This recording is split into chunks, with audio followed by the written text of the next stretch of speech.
As the 59th mayor of Kerrville, we are in session, but we're going to do a 5-minute delay because people trying to call in with comments could not get in. You could through the app, but not through the number. So let me give you the telephone number if you want to call in and make a comment regarding our council meeting tonight. The numbers are, these are toll-free, 1-877-853-5247. It's 1-877-853-5247 or 1-888-788-0099. That's 1-888-788-0099. And we'll be back in 5 minutes to begin the council meeting. At 6:06, the city council meeting is in session, and I'm going to call on Councilmember Kim Clarkson to lead us in prayer and the pledge.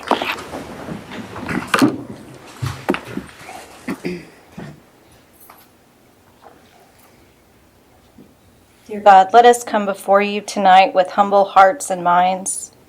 Help us all to remember that we have been going through a pandemic together, and while we are ready to try and get back to our normal routines, there are still those of us suffering in many different ways.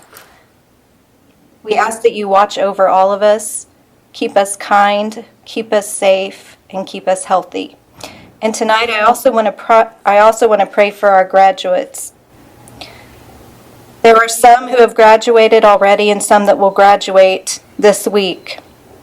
I want to pray for our graduates and their families as we celebrate their grand milestones. I want to ask that you empower them to walk into their future with faith, hope, and a great love guided by you. It is in your name we pray. Amen. Amen.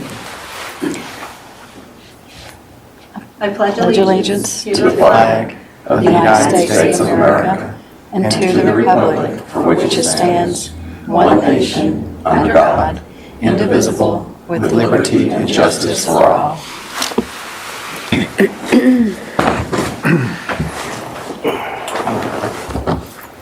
We continue to operate under different rules in regard to the COVID-19 pandemic and the emergency situation we're all dealing with. We are thankful that we have a way for the public to remain engaged and participate in open public council meetings in various ways. Citizen or public participation has been available by calling in, emailing, or using the City Hall drop box. All of these instructions are provided online and in the agenda. Tonight, we're also holding public hearings again for the first time in a long while. So anyone wanting to speak on items 2A through 2E will be able to call in later than 5:45 as long as it is before the individual item is introduced or read into the record. Any questions that citizens and visitors might have may not be responded to until after public comments have concluded and if a member of the council raises the question.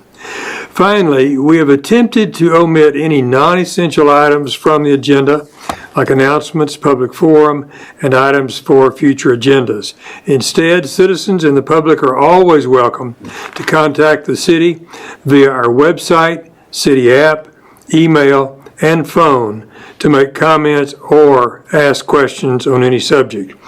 We ask for your patience regarding any difficulties that might arise as we move through this new format on a temporary basis.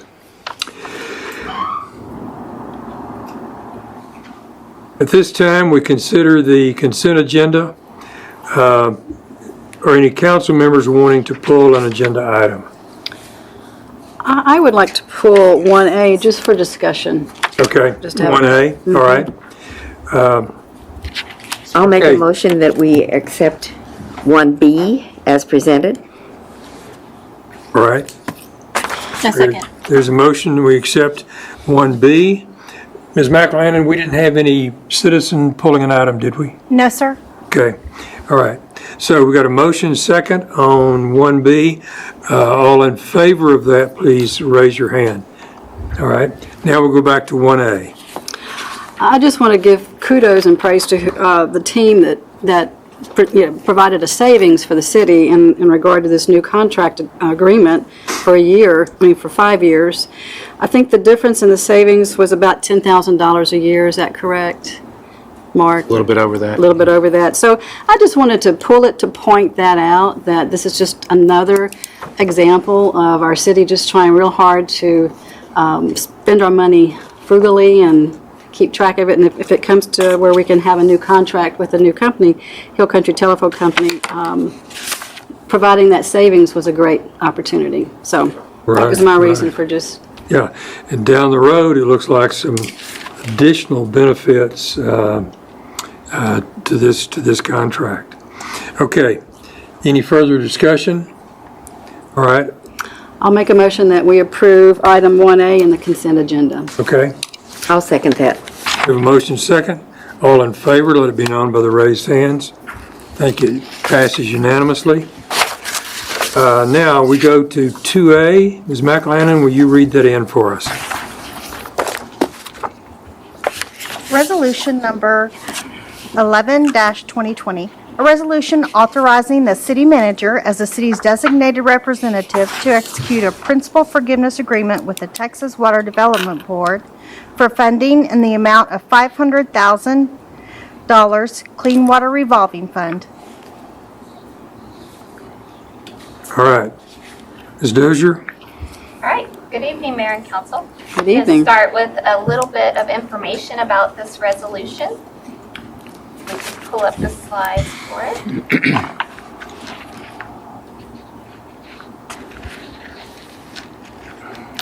All right, so this resolution relates to the Guadalupe River Utility Crossing Project. And just as a reminder, the project budget for this project is $1.5 million. We completed debris removal. This relates to flood damage that happened in late 2018. We completed the debris removal in February of 2019. Currently, there is engineering being done by an engineering firm called Kimley Horn, and it's in process. TxDOT is also involved in this project, and so we're in a preliminary review phase with them. But we expect project completion in 2021. And EA, is there anything else you'd like to add on the project? No, we're just excited that we were able to get that $1.5 million from the state Texas Water Development Board. Yep. And yes, and that gets into the funding. And just as a reminder, so this is a resolution for our city manager to enter into a funding agreement with the Texas Water Development Board. It's part of their disaster recovery funding, and it's a 100% principal forgiveness agreement. So it's technically a loan, but it's a loan that's forgiven at 100%. And this resolution will allow the city manager to sign that agreement. This is going to be our third loan in the amount of $500,000 from Texas Water Development Board. So those three $500,000 loans added up will total the $1.5 million. The first two we received in 2019. And then this one falls into a new budget year for the Texas Water Development Board, so that's why we were able to apply again for the third $500,000 allotment. And y'all approved a resolution authorizing us to apply back in December. We completed the application in January. The funding was awarded in April. Now this next step is highlighted in yellow there, this resolution authorizing the city manager to sign the funding agreement. And if everything goes as planned, then the funding would actually close on June 16th, and it's funded to an escrow account and then paid to us on a reimbursement basis as we expend the funds. And that's all I have. Any questions? Council, any questions? I was just curious, do you know, and it may be more of a question for EA, when will we anticipate starting putting this together?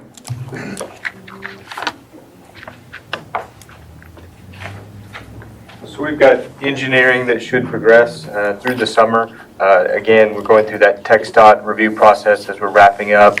We hope to have the project bid in the late summer timeframe, with construction starting sometime in the late fall timeframe. And then, construction ensuing through fiscal year 21 and hopefully completing. We'd really like to have it complete before summer of 21. All right, thank you.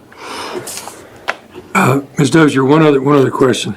On the escrow agreement, first whereas, it says the city will accept certain contractual obligations. Is that contained in these existing documents? I believe so. Okay, all right. And there are some conditions, different things we have to follow as far as purchasing requirements, advertising bids, accounting requirements, those kind of things. So yes, they do have some stipulations, and the stipulations in this agreement are exactly the same as in the first two agreements. That things changed. All right, thank you.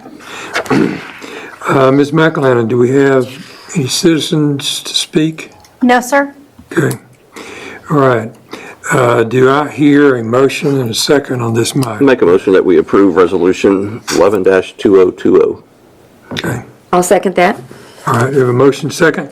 All in favor, let it be known by the raised hand, and it passes unanimously.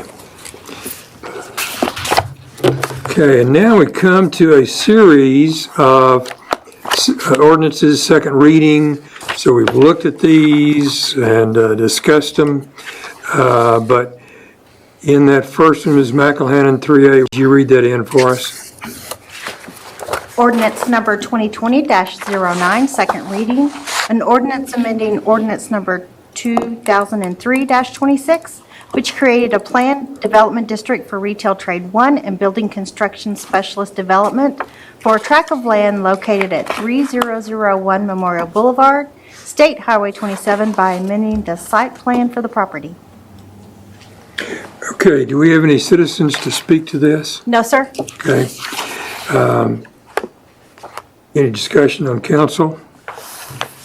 All right. Do I hear a motion and a second? I approve that we adopt, or approve ordinance number 2020-09 on the second reading. Second. And second, Mr. Cochran. All right, all in favor, let it be known by the raised hands. Okay, passes unanimously. Ms. McElhannon, would you please read 3B in? Ordinance number 2020-10, second reading. An ordinance repealing ordinance number 2009-08, which created a planned development district for a tract of land generally located at the southwest corner of Memorial Boulevard, State Highway 27, and Loop 534 Veterans Highway intersection by rezoning the property as a general commercial district, C-3. Okay, do we have any visitors, citizens to speak to that? No, sir. Okay. All right, council, are you ready to vote?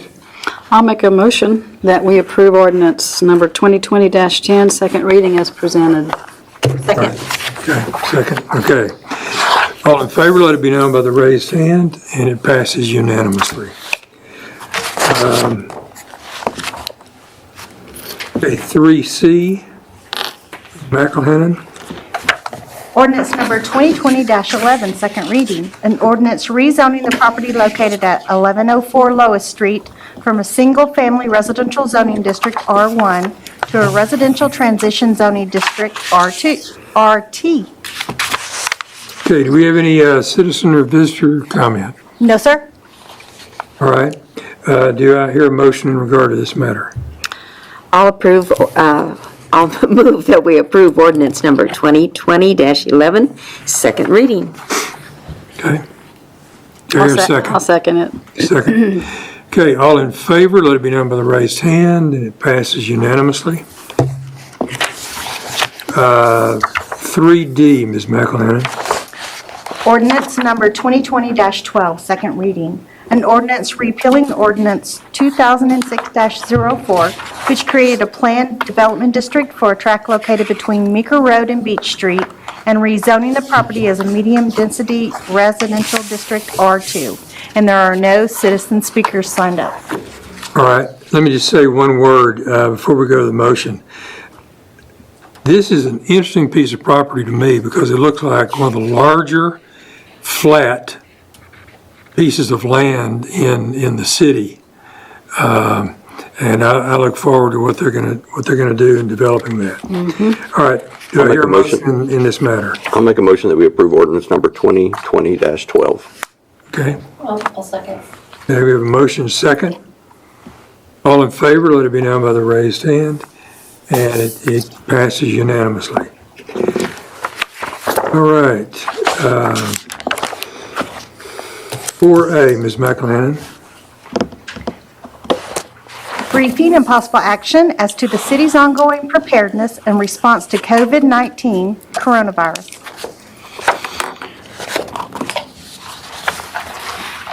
Good afternoon, Mayor and members of council. Well, that's not the right presentation. That's not gonna work. You gonna do our financials? Would you like some water first? Yeah, that'd be a tough one for you. I guess I'll just start with a State Health Services Region 8 update. And as of May 25th, there's been a little over 900,000 COVID-19 tests conducted in the state of Texas. About 3,300, getting pretty close to 3,400 confirmed cases in Region 8. That includes Kerrville. And we're up to about 100 deaths in Region 8. For the reporting period of May 17th through May 23rd last week, there was a total of 395 COVID-19 tests conducted in Kerr County. This includes the tests done at Peterson, CPL, and the nursing homes that we started last week. In that reporting period, we had 8 confirmed cases, and our positivity rate for last week was at 2%. Ending May 23rd, that reporting period, these numbers have changed, but at that time, May 23rd, we had 13 confirmed cases. We're now up to 17. Looks like there's a strong probability that we're going to have an 18th case. On the 23rd, 10 had recovered, 3 active, and 0 deaths at that particular time. I talked to you about this on a number of other occasions. We had the National Guard in Kerrville doing testing on May 2nd, May 8th, and May 14th. For all 3 of those periods, they did a total of 293 COVID-19 tests. The results were 3 confirmed cases, a positivity rate of 1%, and I'm happy to report that all 293 test results are complete, and they're in, so we will not get any additional positives from the National Guard's testing process. And right now, the National Guard's testing is on hold, so we're unsure as when we'll have them back in Kerr County. But the first opportunity we get, we want to continue the testing and do as much as we can in Kerr County. I talked to you at our last update about the nursing home testing where we're going to be doing. Brookdale completed its testing on May 12th. Alpine completed their testing on May 20th. Hilltop was completed on the 21st. River Hills on the 22nd. And we completed Waterside today. We've done a total of approximately 675 COVID-19 tests in nursing homes. And pretty happy to report that so far there's been no positives from that testing done in the nursing homes. And thank you all for doing that. I know it's not easy. Yeah, it's got to be done. So we're happy that we could chip in and help out. And, we certainly can't take the credit for it in the fire department or in the city. Peterson has been a tremendous help, and without them, there's no way possible we could have gotten it done as quick as we've done it.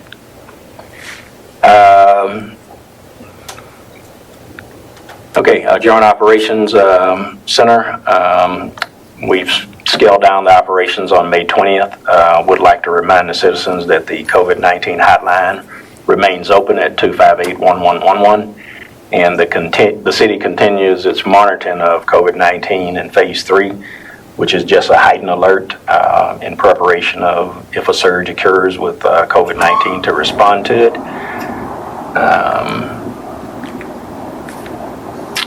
And I'd like to close with just a few reminders that COVID-19 continues to remain a threat to our society, and I would like to continue to encourage our community to practice good hygiene, continue the recommended social distancing, avoid contact with people who are sick, and a reminder for those that are over 65 with underlying health conditions, take extra precautions such as wearing a mask, staying out of crowds, good social distancing and hygiene, that type of stuff. And with that, I'll take any questions you may have for me on COVID-19. Thank you, Chief. Chief, I'd love to get a copy of those slides. If- I will email it to you, and you can have the hard copy that I have. Okay, all right. Maybe that might not be good. So Yeah, good hygiene. yeah. Watch social There distancing. you go. That was All a right. test. You passed. Yeah. Oh, and I forgot to give you one update on something. With the encouragement of the city staff and Amy, as a staff, we're now, if we can't maintain our social distancing within, while we're in city facilities, we're going to have our mask on. So that's why you see me having it here. All right, good. I had to good. back off of you, Mayor, because if I got too close, I'd have to put my mask on. Yeah, I understand. And I left my masks in the car. Just one thing that I want to note, and then I want to ask you a question. When you were talking about doing the nursing home testing, you said that Peterson Regional Medical Center had been a big help to you. I've noticed this over and over again. The collaboration, cooperation, partnerships in the midst of this, I think it's fantastic. Yeah, it's the best that I've seen in any city that I've worked in. Certainly, our Joint Operations Center meeting, the group that you have, that's the key nucleus in the city. And what we've done in the nursing homes, Peterson had, before we were given the mandate by the state that the fire departments lead the effort, Peterson was already working with the nursing homes. We had a little scare at Brookdale, and Brookdale had started their testing. So what we did was just took the model at Brookdale and duplicated it, and within 5 days, once we got it in place, we were able to do what looks like is going to be about 675 people. Okay, all right, good. Now, here's the question. We hope that we don't have a surge in the fall. World Health Organization is saying we may well have that, but having gone through this, what's one key lesson that you would mention if we have to go through some form of this again, either with COVID-19 or another virus?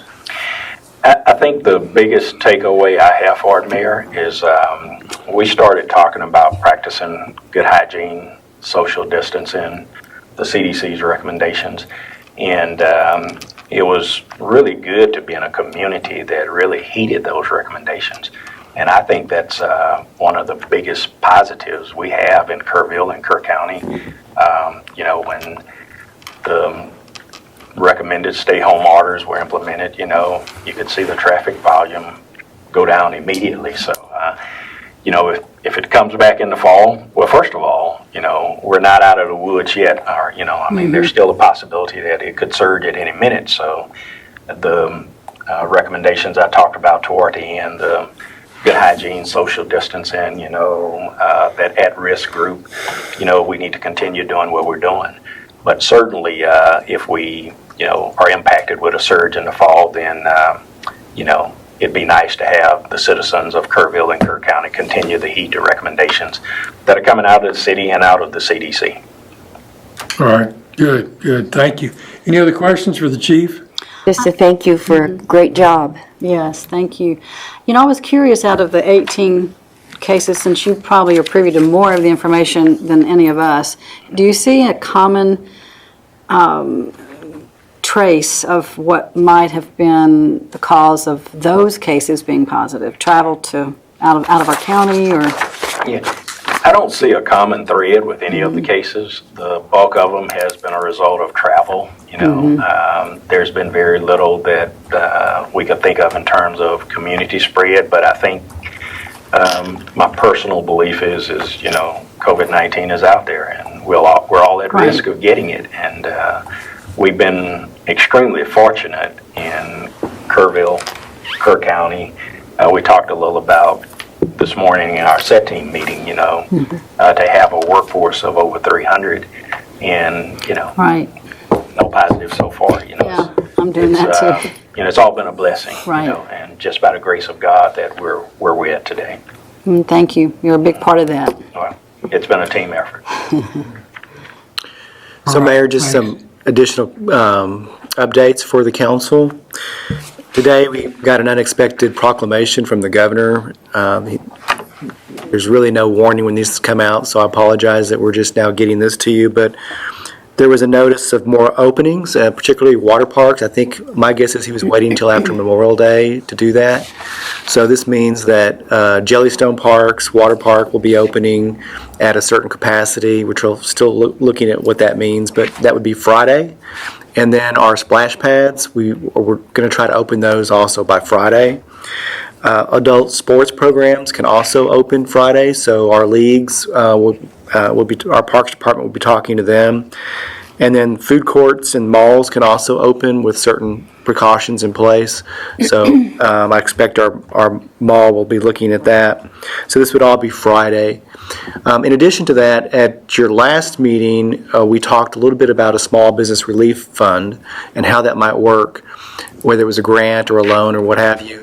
And then since then, as you know, we've been to EIC to ask them about funding the clock tower so that we could free up some funds to do the small business relief effort. We're still looking at that. We're looking at different options. We won't be able to get back to you, though, until probably at the earliest, the second meeting in June. So we'll be back to you then, and at that time, you can consider any action on the clock tower. But until then, we've just left it off the agenda until you've had a chance to look at the options.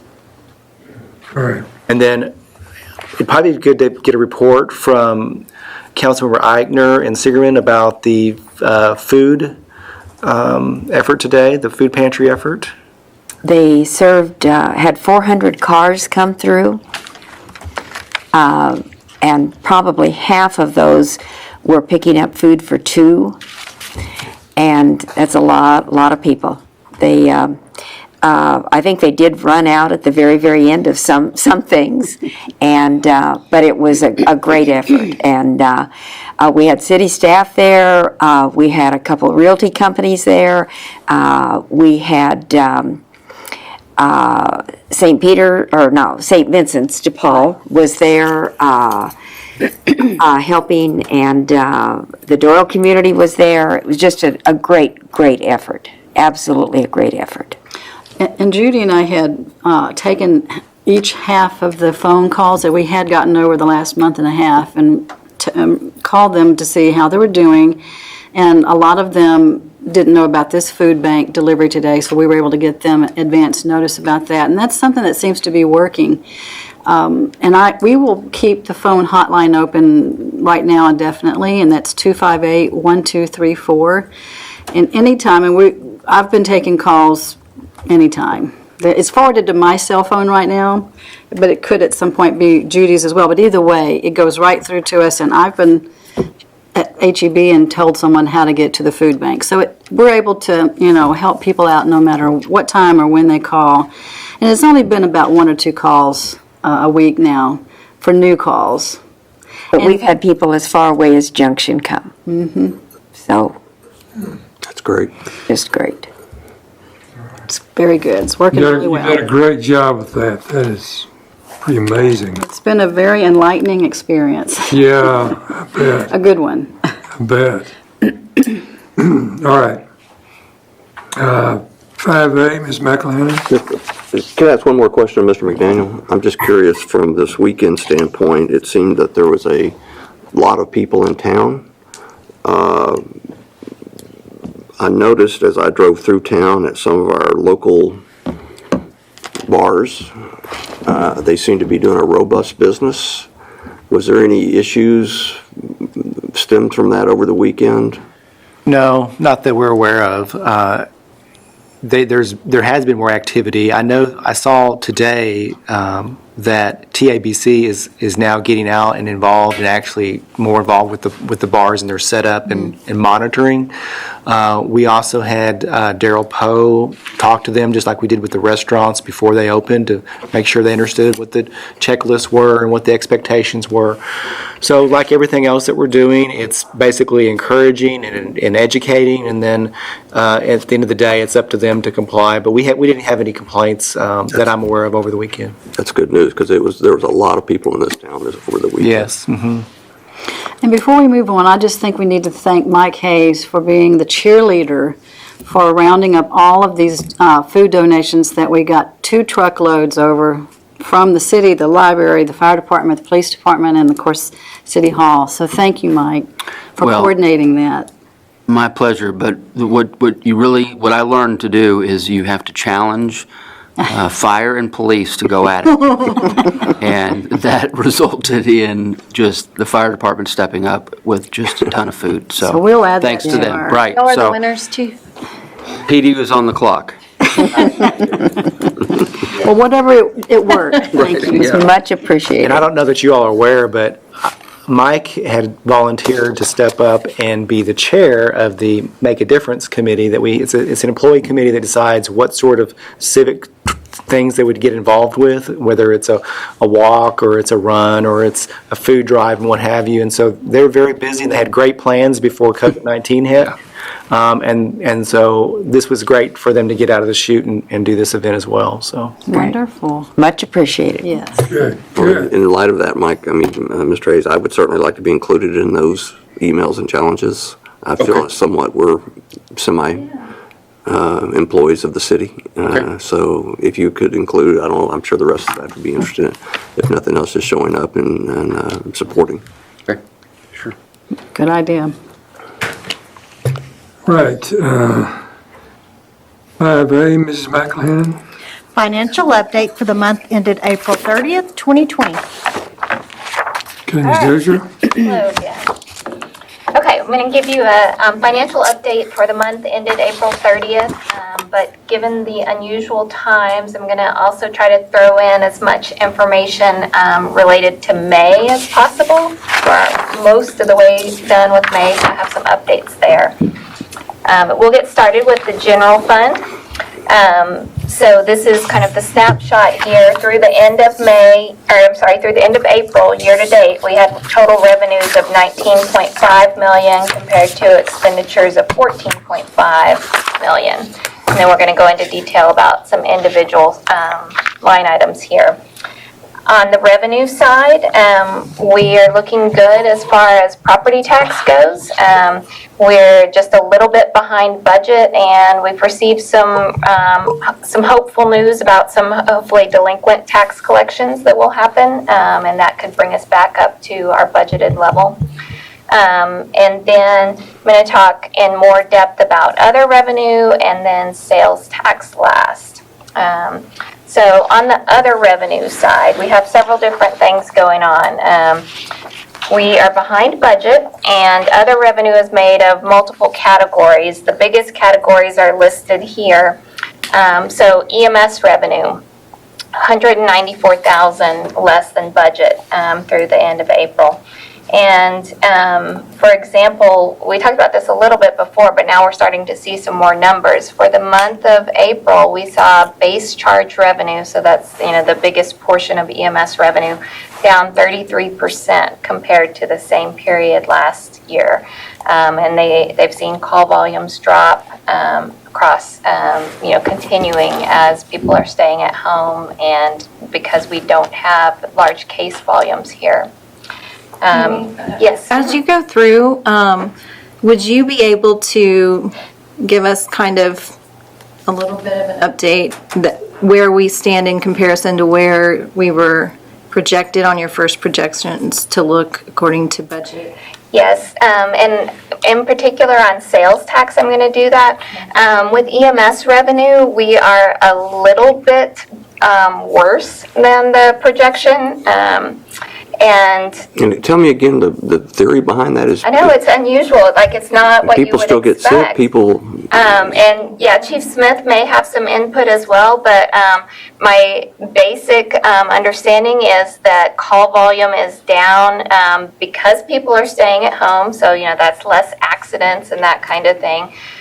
There also seems to be a theory out there that people don't want to go to the hospital or might be afraid to go to the hospital That or makes want sense. to reserve that capacity for people with COVID. And then that combined with the fact that, especially during April, we just didn't have many COVID cases at all, and they weren't cases that we were having to transport. And then Chief Smith, if you'd like to add to that.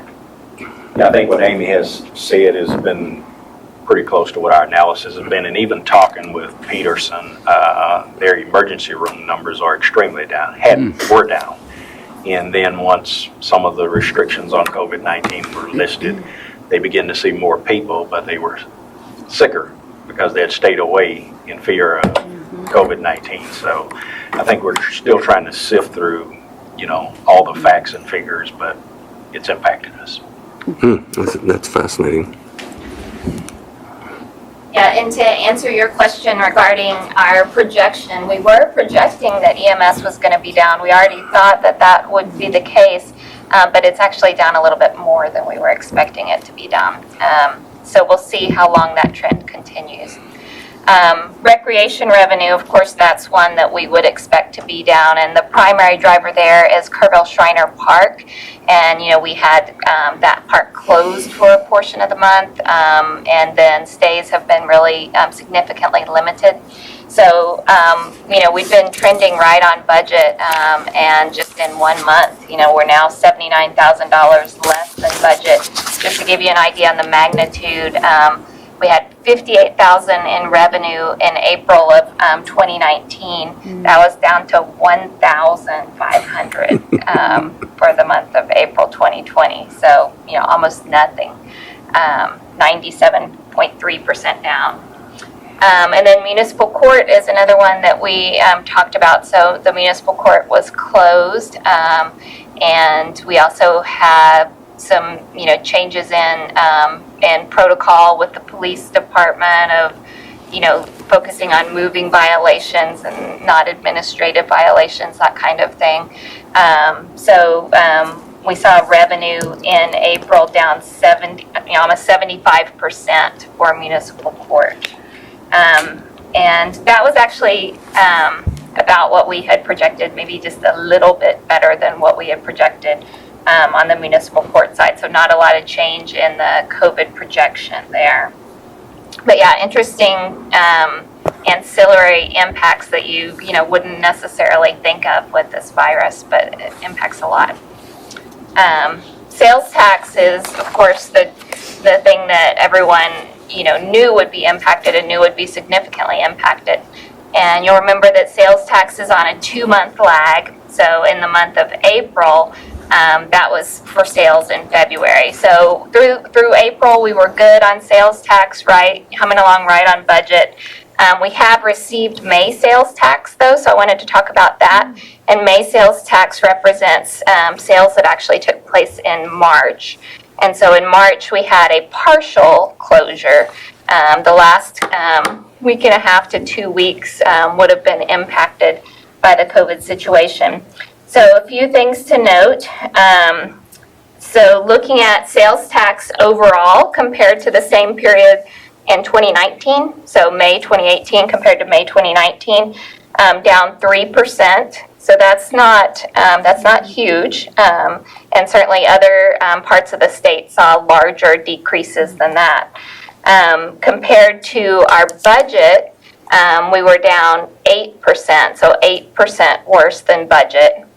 But you'll see the model assumptions over on the side. We were thinking that we would be 15% worse than budget. We ended up 8% worse than budget. So that's some good news there. And that means that equates to about $55,000. So about $55,000 better than what we thought. Going forward, you'll see those model assumptions over to the right. For example, the July assumption for May sales, we have at the same level as April. It looks, in May, though, things have been opened more than what we were projecting when this model was originally done. So what we're planning on doing, we've already started work on it, but in June, we'll do a full recalibration of that model and present it to y'all. We'll receive information on June sales tax representing April sales on June 10th. And so we should, have much better information at that time. Couple of things by category. You'll see that those March sales, actually the retail category was actually up. So that's interesting. But then, of course, things like the food service category, which that's our second largest category of sales tax, was down significantly. So that's sales tax. Any other sales tax questions before I go on? Just curious, so online shopping, for instance, what percentage do you think would have been within Texas? And would that... I can tell you that online shopping is part of that retail category. Mm-hmm. And when we looked at the analysis for sales tax by payer, we did see increases in those online categories, specifically when payers that are, generate most of their business with online sales. So. Okay, so it was considered in that. Yes. Thank you. I wanted to also brief you on some of the funding opportunities that the city is pursuing. There's a lot of federal dollars out there right now, and so we've been spending a lot of time trying to figure out what and how to apply for that money. The first one relates to something we talked about last month, and we had a resolution with council supporting this. We applied for a grant through the Office of the Governor. That's Department of Justice money coming through. It ended up being a total ask of $201,000 after they disallowed some of our expenses, but that's all right. And anyway, the application was finalized and submitted on May 7th. It is still under review. I checked our status again today, and it just says pending review. It was one of those that said, that it will be reviewed as quickly as possible on a first come, first serve kind of basis. So we did a lot of hurry up to get it in, but it's still in the review status. Maybe you weren't the only one. So what did they tell us that was not Some allowed? technology expenses related to specifically council chambers, which I thought would be allowed. They disallowed those. So. Yeah. But that's okay. We think we can ask for those from a different funding source. Well, I'd rather you ask for things that they say no to than not ask for enough. Right. Mm-hmm. Yeah, the worst they can do is tell us no, so we can at least try. The second funding that I want to brief you on is through the CARES Act Coronavirus Relief Fund. So Texas, the state of Texas, received $11.2 billion. You may have seen some press releases about this, where some of it went directly to cities, but they had to be with populations over 500,000. So cities with populations less than 500,000, it went to the state. The state will then distribute it to the cities, and the state put out a calculation that says they would like to distribute $55 per population, so per person, to the cities. So if you multiply about 25,000 times that $55, the city of Kerrville would be allocated $1.3 million. And specifically, they said that if we just sign up saying we're interested in receiving this allocation, they will send us the first 20%, which equates to $266,000 right off the bat, and then we would apply for reimbursement of other expenses over and above that 266. So I'm happy to report that we received the 266 today, and we are looking at ways to spend the rest of that. Right now, they have a lot of limitations on how the money can be spent, and there's also not much clarity. It's being administered through the Texas Department of Emergency Management, and there's not much clarity on questions about those limitations, so we're spending a lot of time trying to get things answered and clarified, but This is all reimbursement? it is. Yeah, everything seems, well, that 266 is, that part did come without having to provide, receipts and that kind of thing. And with the 266,000, we have to internally account for all that. So we have to get all of our accounting documentation together to show how we spent that 266 and show that it was on allowable expenses and in the right category and with the right percentage and all that kind of stuff. And so after we put all that together, and then if we can show, okay, we have additional expenses over and above that 266,000, we can apply for reimbursement for those. We can't just put this money in general fund and make up the shortfalls that we are seeing. Can't. So none of this money can cover revenue shortage. It can only cover extra expenses, and they're very specific about it has to be expenses that were not budgeted. So anything that's a budgeted expense can't get reimbursement for that. It has to be over and above, specifically for COVID-related spending, and that's where it can get kind of tricky in an area where case counts are very low, and we may not have the spending levels that other places with high case counts have. So, but we're working on other angles and other ways to find allowable expenses, so. Well, I think it's important also to note, while it's a 1.3 million allocation, we're going to have a hard time getting up to that number on a reimbursement basis unless we can look closer at the rules and how they might be applied. But we've asked 4 different sources, and we got 4 different answers to questions. And so we're working right now to hire a firm to help us navigate through all that. Yeah, and what we're hearing right now is that there should be further clarification on the rules in the next 2 to 3 weeks. And, Forthcoming, yeah. Right. And TML, the Texas Municipal League, has sent a letter to the governor requesting that some of the restrictions that are very difficult to meet be relaxed. Even things like, they say that you have to break it into a 75-25% category, and the 75% of the money has to be spent on direct medical expenses, and it has to be for public safety personnel. And so it's very hard to meet that criteria in our situation. So we're hoping, though, that we'll get more clarification, and that, as more cities ask the same questions we're asking, there may be some little bit of change in the rules to make this money more available. So. Good. All right, number 3 is through the Health and Human Services Department.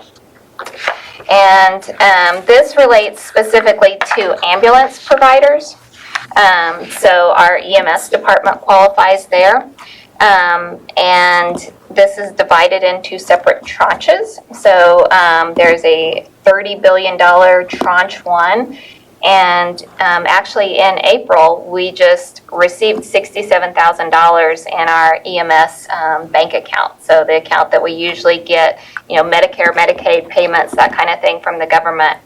There's just this extra $67,000 in there that said it was a stimulus payment, kind of like, the $1,200 just showing up in people's accounts. It was similar to that. This one, of course, we've gotten conflicting information here, but I have I have an opinion from someone at Health and Human Services that 67,000 can be used to cover lost revenue. This is the only one that we've gotten that information on, so that's what we're going with. at this point. That doesn't show up in the number that you reported. It does not, yeah. So And as of right now, we have a separate fund called the grant fund, and all of any money that we receive is going to the grant fund, and then we're going to have to move expenses over to the grant fund that we can show our eligible expenses for that money. So once we get a little further into that, we'll be showing you some specific financials for the grant fund. And let's see, there's a second tranche through this Health and Human Services money, and we're in the process of applying for that, but I don't know what our level of eligibility is going to be yet on that, but we're applying for the tranche 2 right now. And then the last is FEMA funding. I was told by by an official at the Texas Department of Emergency Management that we should consider this our funding of last resort. And the FEMA funding is only a 75% reimbursement. It's not full reimbursement. So if we can get reimbursed at 100% through some of these other grants, we certainly want to do that first. FEMA is also notorious for it taking years for that money to come through, and it's a very cumbersome process administratively and filing for it and that kind of thing. Those are funding updates. On the general fund expenditure side, we are looking definitely lower than budget, and that's thanks to some of the things that we've implemented that we talked about with the budget cuts, specifically vacancies in parks, police, fire, engineering, IT, are helping us with cost savings there because we're currently $534,000 less than budget on our spending through the end of April. So, and most of that is related to salary vacancies related to salaries, and then we also have some reduced supplies and equipment and maintenance, especially on the park side. Fire has reduced overtime, and we've done the no travel and reduced training. So all the things that we've talked about, and we definitely are making up some ground there on the expense side. Looking to the water fund next. On the water fund side, through the end of April, $7.1 million in revenue and $7.2 million in expenditures. And I'll talk about that a little bit more in depth. One thing that's been a little bit surprising to me, we talked about the water fund last time, and it was a little too soon to tell what was going to happen with consumption related to closures. I was thinking that, everyone being at home would kind of offset the businesses, but we're actually seeing commercial consumption being down so significantly that we're seeing some lost revenue because of those large commercial consumers, especially schools, universities, things like that, that are some of our biggest water consumers on a usual basis. It is sometimes hard to isolate some of these variables because rain impacts water consumption so much, but looking at the April consumption that's actually billed in May. So this is another one where you haven't actually seen the numbers yet. I'm just giving you kind of some advance information. Our May billing that's for April consumption, commercial consumption, was down 27% compared to the prior year, and then down 35% compared to, we have kind of a historical average year, and we allocate budget based on that, and it's down 35% compared to that historical average year. And then that impacts sewer as well. I think we've talked a little bit previously about sewer averaging and how we can't meter sewer, so we just do an estimate. That only applies to residential customers. Commercial customers get billed sewer every month, and it's based on their water consumption for the month. So when large commercial customers are closed and they don't have consumption or have very low consumption, that significantly impacts sewer revenue as well. So more to come on that, but a little bit more of an impact than I was expecting on the water fund.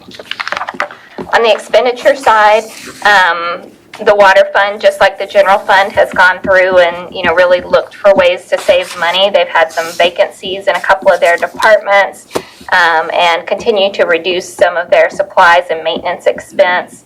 And thankfully, we haven't had to use any of our contingency spending on large repairs this year. Now I'm going to get into, this is the final thing here, a few other funds to talk about.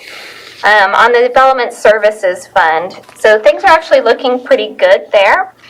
For the month, or actually year-to-date through the end of April, $780,000 in revenue, $481,000 in expenditures. Development Services looks to be on track to meet their revenue budget for the year. They have projects in the works related to the school system and also a hotel project that are continuing to progress. And then they've had some savings on the expense side. They had a vacancy in planning, and they've had some lower software costs in particular. On the golf fund, not quite as good news there. So through the end of April, revenue of $413,000, expenditures $510,000. You can see, I'm going to put up some couple of bullet points here. On the golf fund, they were closed from April 11th through the 21st. Then they've reopened for the last part of the month, but no carts, just walkers only. Green fees down 66.7% compared to the same period in the prior year. It's so similar to the Shriner Park, though, that it almost would be the same negative impact. That recreation revenues definitely significantly impacted. And then that gets into the last fund here, the hotel occupancy funds, very similar to that as well.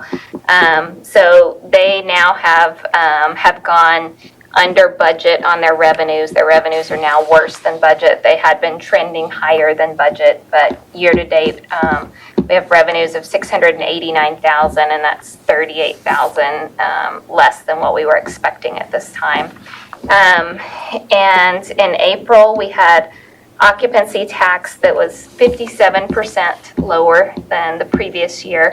You'll remember on the hotel occupancy tax fund, it's only a 1 month lag there. So sales tax is 2 months, but occupancy tax is 1 month. So these April revenues reflect March stays at hotels.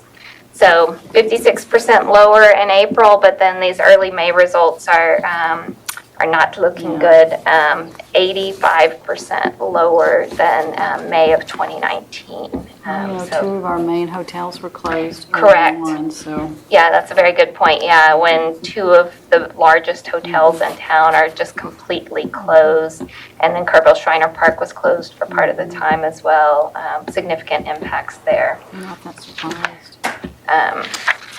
All right, so next month we'll be bringing back the updated scenario analysis for COVID impacts through the rest of the year. Any other questions?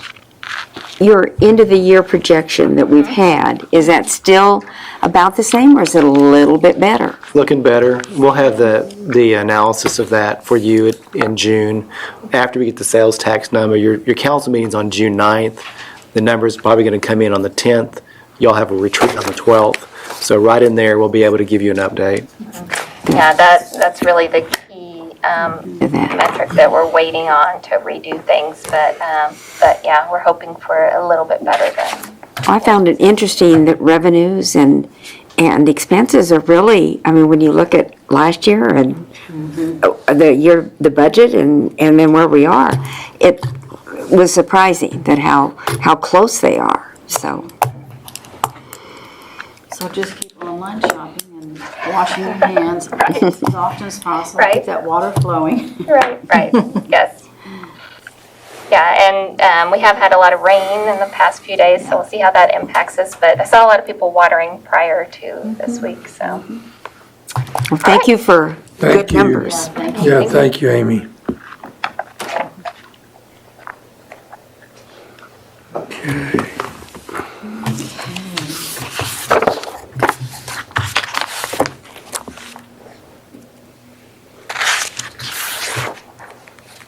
Okay, we have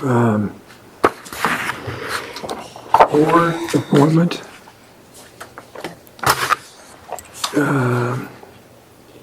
6A, would you read that in? Appointment of new joint airport board member number 3. Correct. Airport Board recommends Stephen Schmierbeck. Is there a motion? I move that we approve the appointment of Stephen Spearbeck to the Airport Board, place number 3. Second. Okay, second. Okay, all in favor of that, let it be known by the raised hand. Okay.